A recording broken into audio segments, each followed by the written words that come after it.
كنتمنى تكونوا بخير وعلى خير. مرحبا بكم في قناه شهوات مع ليلى.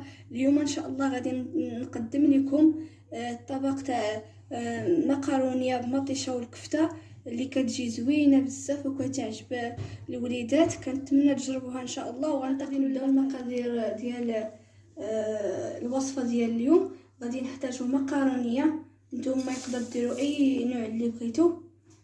غادي نحتاج مطيشه محكوكه، الزيت النباتيه، الزيت البلديه، الكفته، مطيشه الحك والثومه محكوكه، القزبور، التوابل. غادي نحتاجو الملح، تحميره، سكنجبير، ابزار، قرقوم. وغادي ننتقلوا غادي نبداو بلاصوص تاع المقارونيه ديالنا.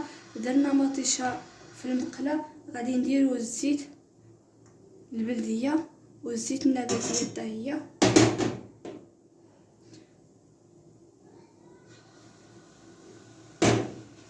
غادي نديرو الثومه والمطيشه الحك، وغادي نضيفو التوابل. غادي نضيفو التوابل، ابزار، قرقوم، الملحه على حسب الذوق، تحميره حتى هي، سكنجبير، ونحركوهم مزيان ونخليوهم نخليو هاد المطيشه طيب لينا مزيان. بالنسبه للمقارونيه ديالنا، درت الماء في الكاسرونه تغلى مزيان، درت فيه المقارونيه ديالنا. غادي ندير فيه الزيت البلديه والملحه ونخليوها طيب مزيان. غادي ندير ليها الملحه حتى تذوقوها على حسب الذوق صافي، ونخليوها طيب مزيان ونصفيوها. ها هي المطيشه ديالنا كتشحر. غادي نضيفو ليها القزبور صافي، ونبقاو نحركو فيها حتى طيب لينا مزيان ونطفيو ليها. زينا المقله، نفس المقله اللي شحرنا فيها مطيشه، درنا فيها الكفته. غادي نديرو ليها شويه تاع الزيت النباتي وشويه تاع الزيت البلديه،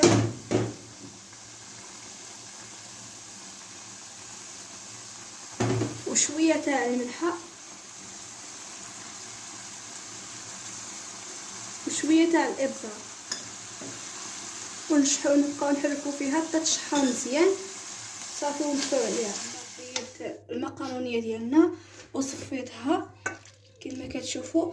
هزيت المطيشه ديالنا، هزيتها ودرت ليها نص الكفته اللي شحرنا وخليت نص. درت ليها نص الكفته وخلطتها مع مطيشه. دابا غادي نديرو واحد الكميه ونخليو شويه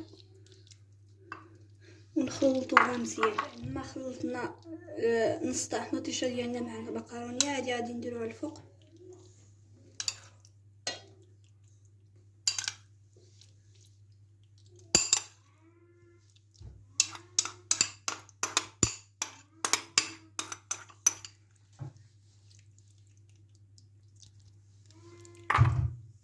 وغادي نديرو الكفته ديالنا.